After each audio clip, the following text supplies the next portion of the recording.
beginning of the 20th century, China looked much the same as it had for hundreds of years.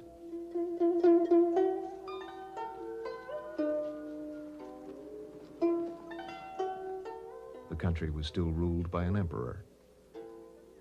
Men wore their hair in long queues as a sign of subservience to the ruling dynasty.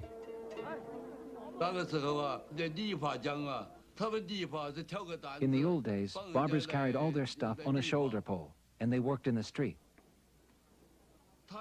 If a barber saw a person who had no queue, he could report him. And if he did so, the person could be beheaded. The saying was, keep your hair or lose your head. Beneath the traditional appearance, there was growing discontent with imperial rule. In 1911, a military revolt spread around the country, and the emperor was overthrown.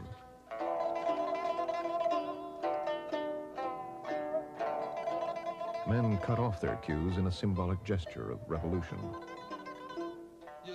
Sometimes at the city gate, I saw people with big scissors. Whenever they saw someone with a queue, they cut it off. I saw people crying, saying, now they say we are revolutionaries. What are we supposed to do? The cutting of queues was only the beginning of the revolution. The Republic of China was declared. The country was soon caught up in an ideological battle. Two men led the struggle, Chiang Kai-shek and Mao Zedong. The conflict transformed world politics, for in 1949, China became what it is today, the largest communist state on earth. This is the story of China in revolution.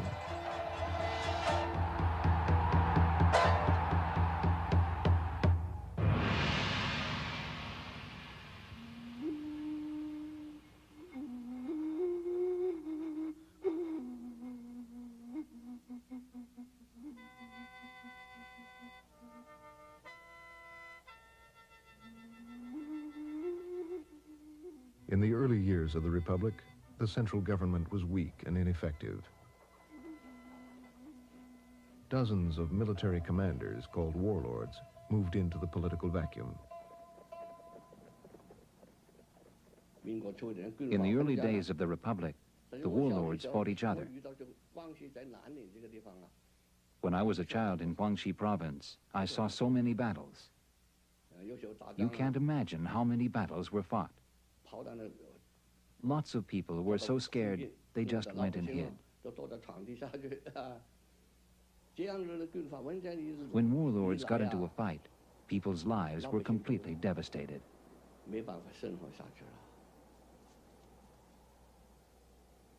The warlords were a diverse group.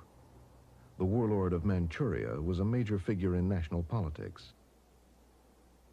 The opium warlord made a fortune growing poppies.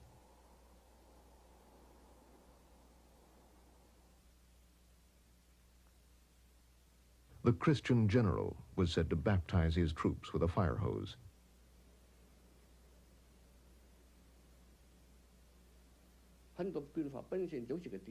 Many warlords were landlords. They were often supported by a certain foreign power.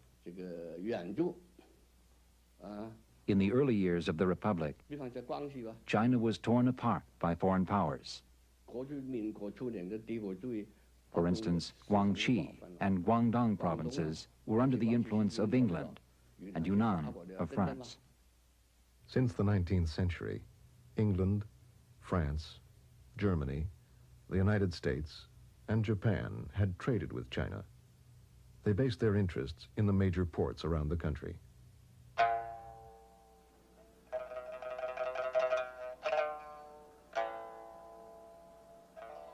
Most foreigners lived in special areas called concessions, which they controlled with their own local governments.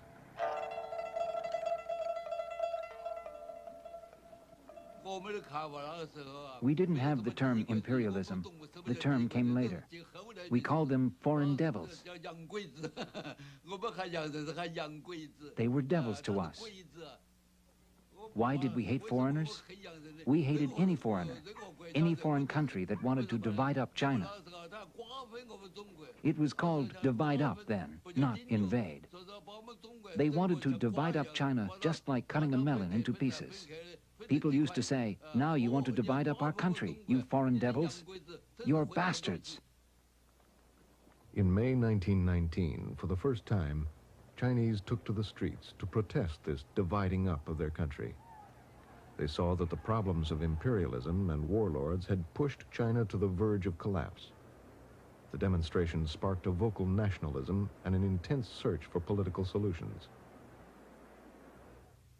One of the few political leaders addressing these problems was Sun Yat-sen. Sun was the leader of a coalition group called the Nationalist Party.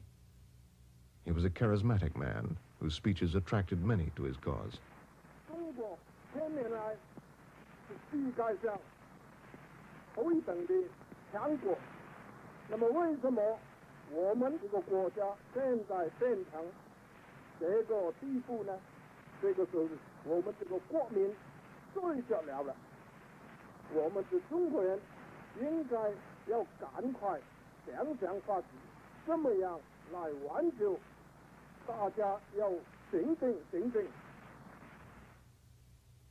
Sun knew that the first thing he needed was an army to defeat the warlords and unite the country. He appealed to Western governments for money for his cause. At the time, none of the imperialist countries wanted to help us. Only the Soviet Union wanted to help us. The Soviet Union had no friends in Asia, so they had to work with us.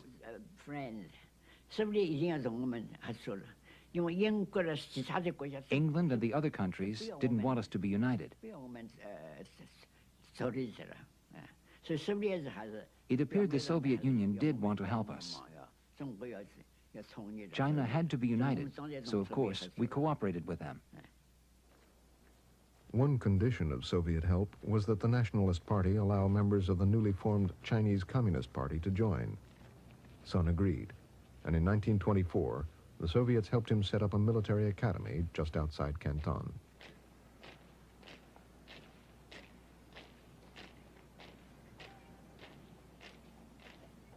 The Whampoa Academy quickly became a magnet for patriotic youth from all over China. Some were nationalists, some were communists. Some were not affiliated with any party.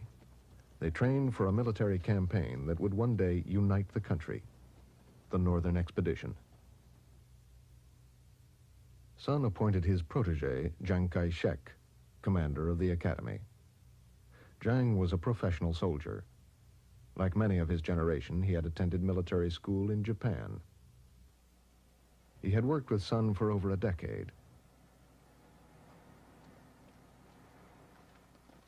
Chiang's son remembers what his father and Sun Yat-sen talked about.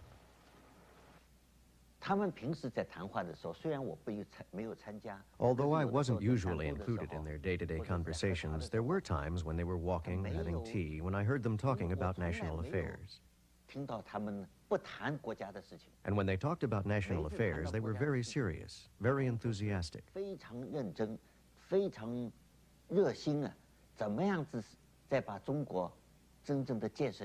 They wanted to build up China, because in the East, we had lived under autocracy for too long. Chiang was the commander of all the cadets and of the academy's staff. Many of China's future leaders were under his command. One of them was a young Communist Party member, Zhou Enlai. Zhou was the director of the political education department. Under his direction, the cadets watched and performed plays with simple political messages. Without revolution, there was no hope for this country, so political education was given on the front.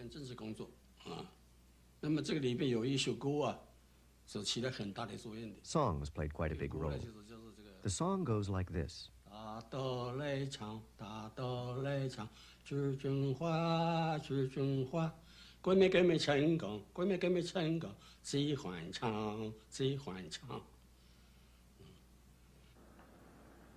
As his army trained, Sun and his wife Sung Ching-ling sailed to Beijing to negotiate with the city's warlord.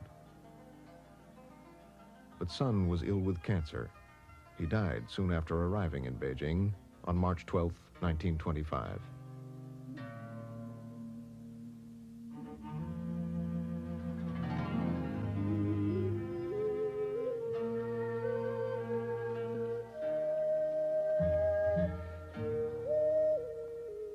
In death, Sun was revered as the father of the Chinese Republic.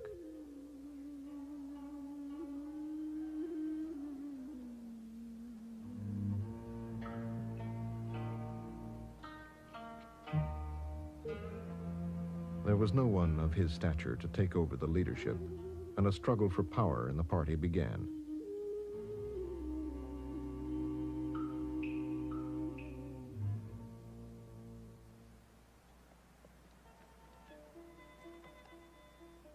Chiang Kai-shek emerged the victor. In June 1926, he was appointed Commander-in-Chief of the Northern Expedition, the campaign to unite the country.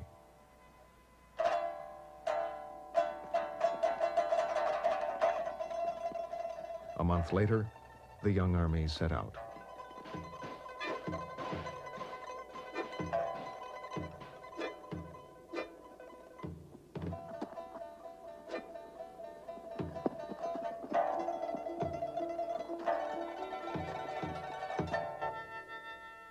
Full of patriotic enthusiasm, they won victory after victory. In just 6 months, they defeated 34 warlords, and they swept up to central China.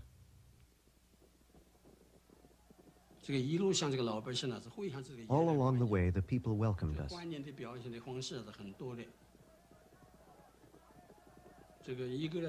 For example, they would boil water and cook sweet potatoes by the side of the road where our troops were passing. They would say, "Brothers, come and eat and drink. Help yourselves." The army was well disciplined then. And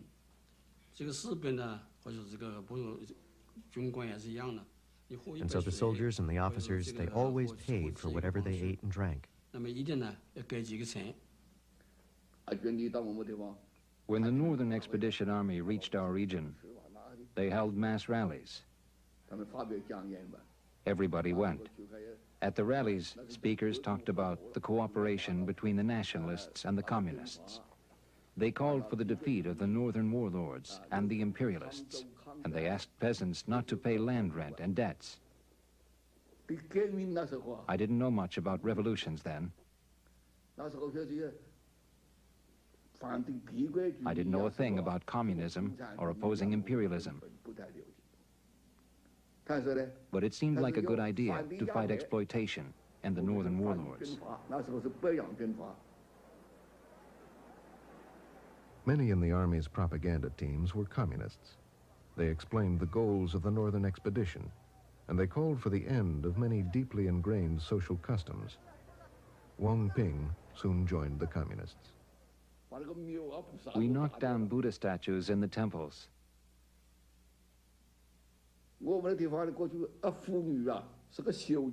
Foot binding was still popular where I lived, and we urged young girls not to bind their feet, and women who had already done it to undo their feet.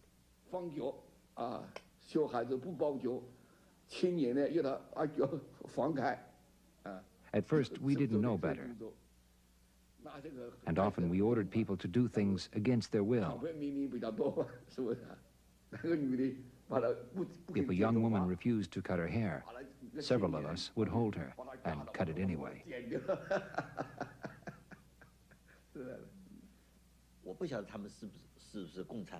I didn't know what they were up to, communism or whatever, but I saw that they made trouble. They tried to destroy our religion, our family system, and our ethical structure.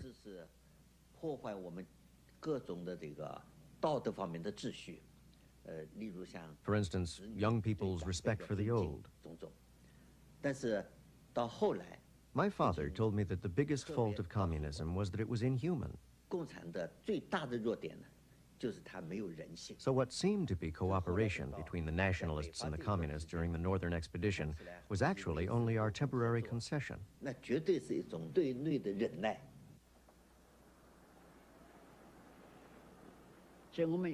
So we wanted to purge the party, but it was a pretty dangerous thing to do. We could have been finished off. Both sides might move at the same time. The communists were all among us. The problem was how to do the purge.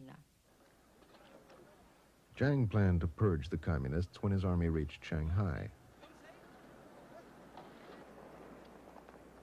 Here, communist workers, led by Zhou Enlai, had formed armed guards and taken control of the city.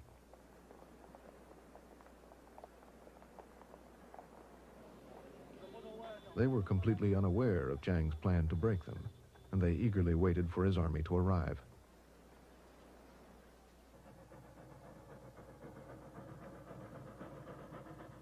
Nationalist troops moved into Shanghai. Chiang struck on April 12, 1927. About 1 in the morning, I saw some guys in plain clothes run over.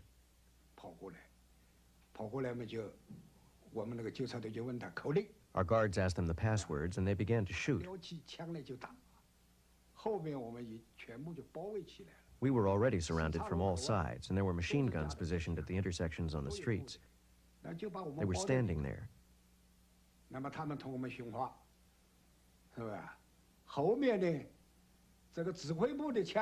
Back at headquarters, all our weapons were taken away.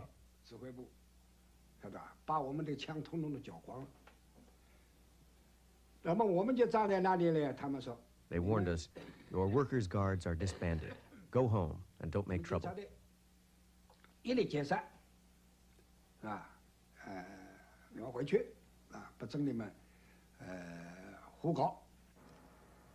Chiang Kai-shek's army was in firm control of Shanghai. Communists and workers held a huge demonstration to protest the betrayal. There were about 100,000 workers there. They marched down the street towards the machine guns, which fired. And immediately more than 100 people died.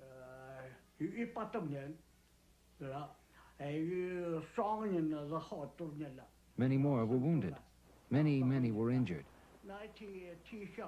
It was raining that day. Bashan Road was a river of blood.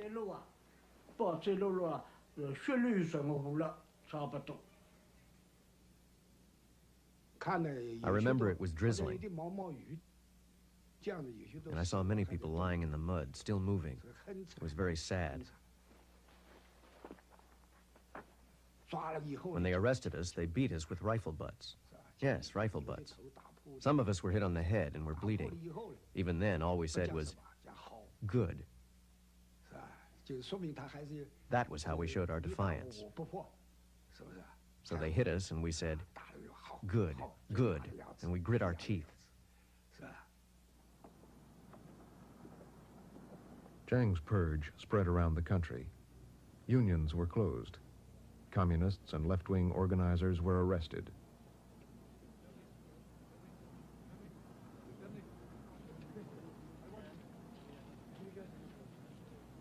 Thousands were executed.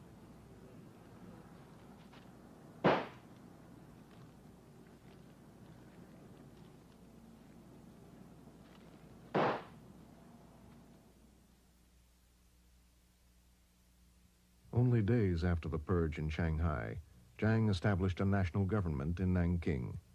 He now controlled China's economic heartland, and over the next few years, he expanded his control.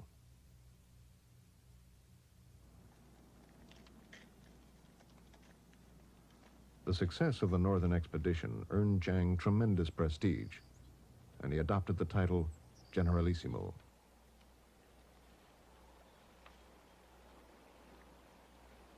Chiang had made himself the heir to Sun Yat-sen. He strengthened this position by having Sun's body brought to the new capital in an epic journey.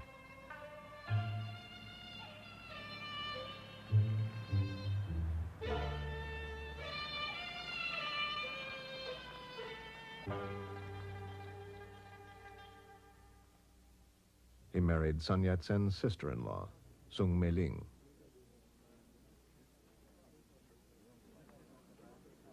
She came from a wealthy Methodist family. She had gone to school in the United States, and her English was excellent.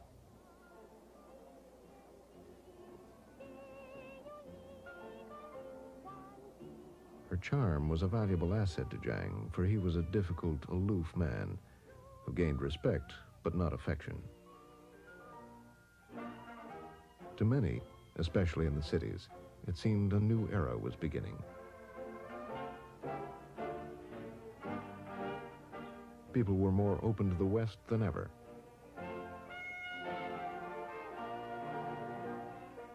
Jiang's government began modernization programs. The modernization is the way we keep our ancient traditional virtues, but we adopt Western technologies and Western modern social science in a way that brought to the poor. Specifically, I noticed the medicine, the building of new hospitals. It was a time of construction.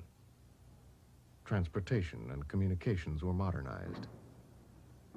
The currency system began to be unified. Education was expanded.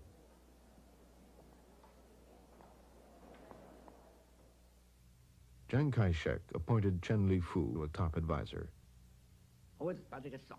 I organized and modernized the party. We made it impossible for the communists to operate. I used American techniques. They used Soviet techniques. Vast security organizations were set up. A top priority was to prevent renewed communist growth in the cities where remnants of the party had gone underground. Chen Zui worked for the security police. We knew they were communists by their speeches, their posters, or the articles they wrote. Or if we searched their homes, we'd find communist papers. That was the correct way. But if we had doubts, we'd say, better to kill an innocent one by mistake rather than let a bad one go. After all, they were fighting the nationalists for power.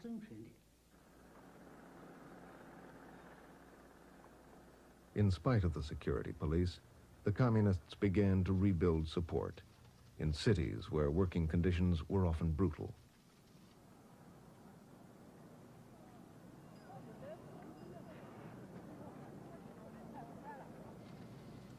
In factories, child labor was common.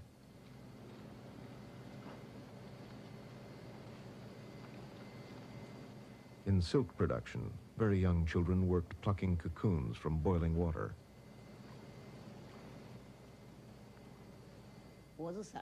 I came to Shanghai when I was 12. We were so miserable. You had to work 17 hours a day. Later, a progressive worker in the factory told us that people were not born to be poor. One was poor because of the exploitation by others. There is exploitation by the capitalist on one hand, and exploitation by the labor contractor on the other. You do the work, and he takes the money. I had no idea what revolution meant. All I thought was that the worker made sense, and that he cared about us poor people. Well, he said, there is a country where there is no oppression and no exploitation, where everybody has a job and food.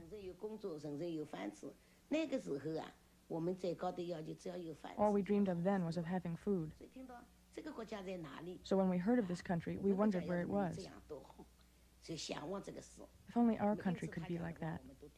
That's what we hoped for. So we liked to listen to him, and we felt we could do whatever he told us. We would follow him even if we had to risk our lives. What country was that? He wouldn't tell us which country it was. It wasn't until later we knew that what he referred to was the Soviet Union. Chinese communist leaders believed that the revolution would be led, as Marx had written, by workers in the cities. But a small group in the party believed the key to revolution lay in the countryside, where most of China's people lived. This renegade group was based in Jiangxi province. It was led by Mao Zedong. Mao came from a prosperous peasant family. He was a founding member of the Communist Party. He had worked with the nationalists at the military academy in Canton, training students to organize peasants. After Chiang Kai-shek's purge, Mao returned to the countryside. By 1927, he and a small group were organizing peasants in Jiangxi province. Conditions made the area a fertile ground for communist activities. 哎呀哈嘞，望着麦子树大高，路上个穷人唱着苦心那个。正月开始就忙米煮，一到2月忙管我，3房5月加粮食，加到一到晚上啊喽。加到宽来3分7，本脑高烧里高多。 挂条我来有万竹子，万条竹子是毛骨头，9条我连毛米煮，找一个里拽戳戳，就等10月天换地都是蛮难啊个。In South China, there were huge gaps between rich and poor. Rents were high, and taxes were often collected decades in advance.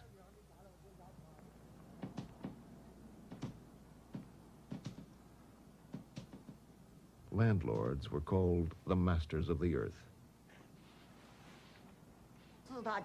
One of the 4 tyrant landlords, by the name of Zhou, came to our house and saw my 15-year-old sister and took her to be his wife. He not only wanted to take my sister, he also wanted me to be his maid. I was only 7. My father refused. So he demanded 1,000 silver dollars to buy a maid instead. My father didn't know what to do. Rather than let me be a maid, my father sold me as a child bride.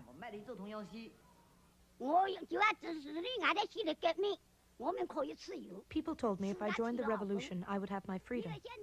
I could choose who I wanted to marry. If I didn't join, I'd have to marry this man who was over 30. So I thought if revolution could save me from this, I would join. The communists organized peasant associations and began social reforms. Their actions unleashed pent-up hatred of local landlords, and violent class struggles soon erupted. We smashed the landlord's opium pipes and took away his grain and clothes. He started looking for his money. The landlord wasn't home. His wife was hiding in the attic where rice straw was stored. We found her. We questioned her for several days, and then we killed her.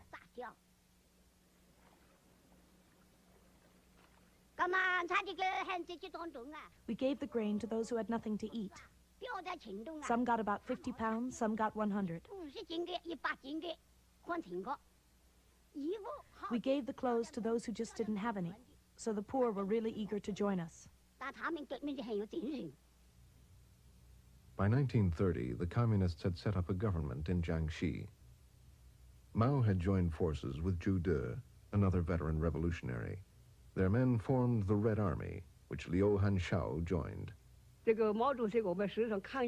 I often saw Chairman Mao. He was tall and thin.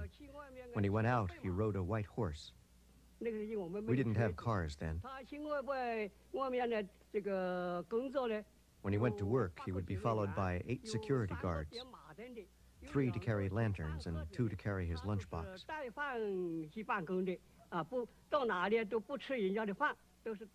He wouldn't eat in someone's home. He took his meals wherever he went. Sometimes when there was a meeting, he would stand on a mound and shout slogans. He would shout, "Advance to Nanjing!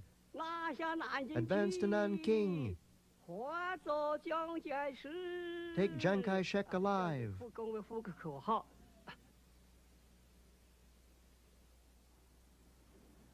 Although the communist area was relatively small, many nationalists were frightened by the violent events there. Chiang Kai-shek was concerned. The people under attack, the middle and upper classes, were the base of his support. He launched a series of military campaigns in Jiangxi.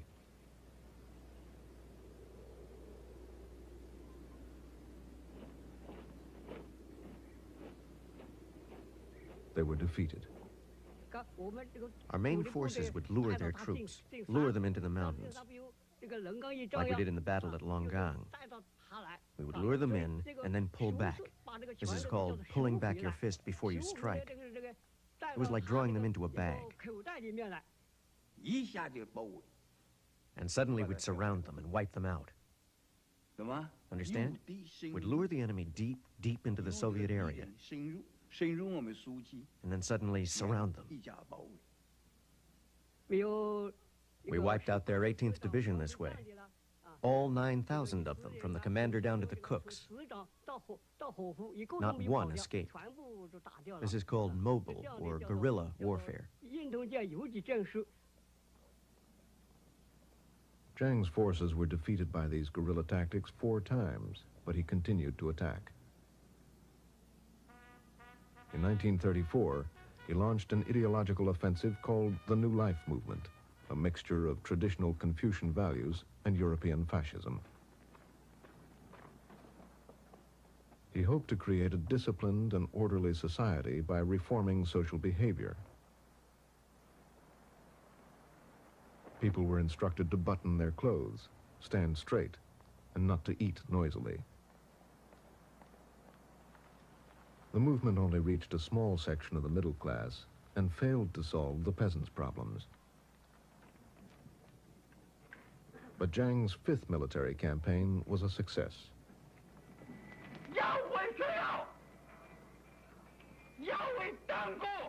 In an all-out effort, Chiang had gathered nearly 1 million soldiers and all the military machinery he could muster.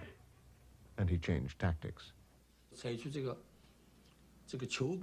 We adopted the tactic of moving step by step. The stronghold tactic, do you understand? For instance, I could walk 20 miles a day, but instead of 20, I would only do 10. And I would stop and dig trenches and build blockhouses.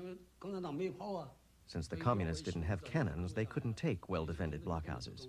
So our troops worked very hard to build them, and we wouldn't advance until a place was firmly in our control. This was how we tightened our stranglehold on the communists.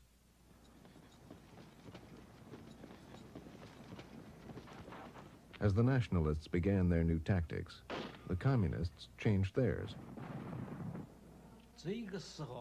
That was when our party made one of its biggest mistakes, the biggest.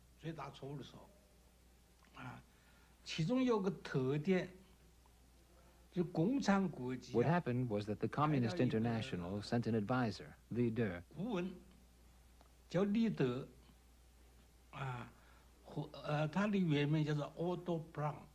whose original name was Otto Braun.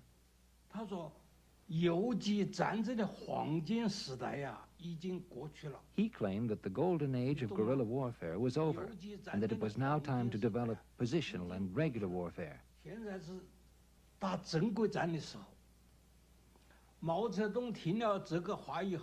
When Mao heard this, he realized that he and Li De would never agree. And after that, Mao didn't go to any more meetings of the military committee. Communist Party leaders supported Otto Braun, the German Comintern representative. Mao lost his position as head of the government, and his guerrilla tactics were abandoned. Then we used blockhouse warfare to deal with their blockhouse warfare. It was tit for tat, but of course it didn't work. They had planes and cannons. We had nothing. So the communist area shrank and shrank.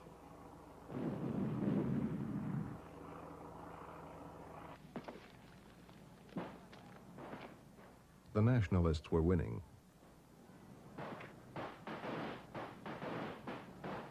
communists had already lost much popular support because of their violent class struggle.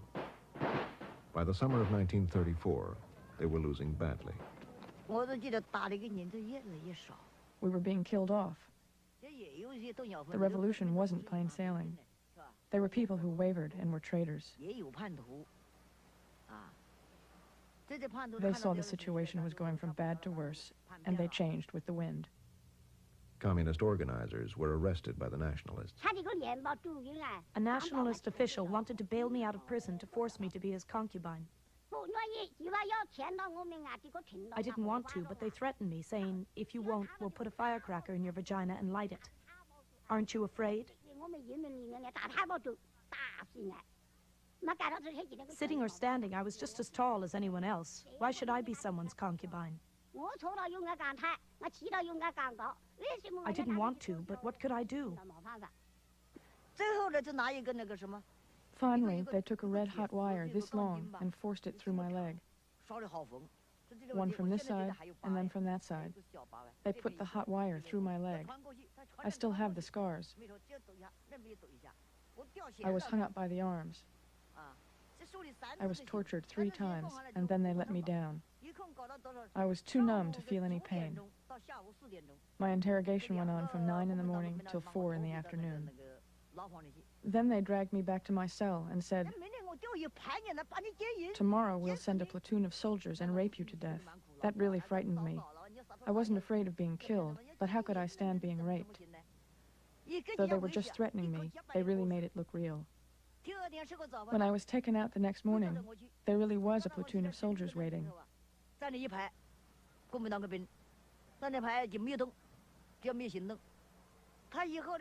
The officer said, just look at those men.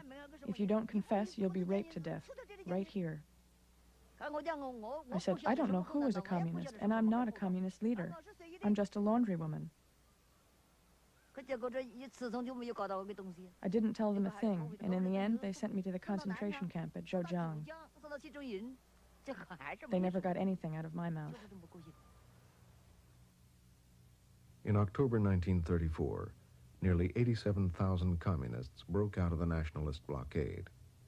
They began a forced retreat which became known to the world as the Long March. For over a year, they walked an average of 17 miles a day, often through hostile territory. Nationalist troops chased them much of the time. The soldiers crossed 24 rivers and climbed 18 mountain ranges, and they walked more than 6,000 miles.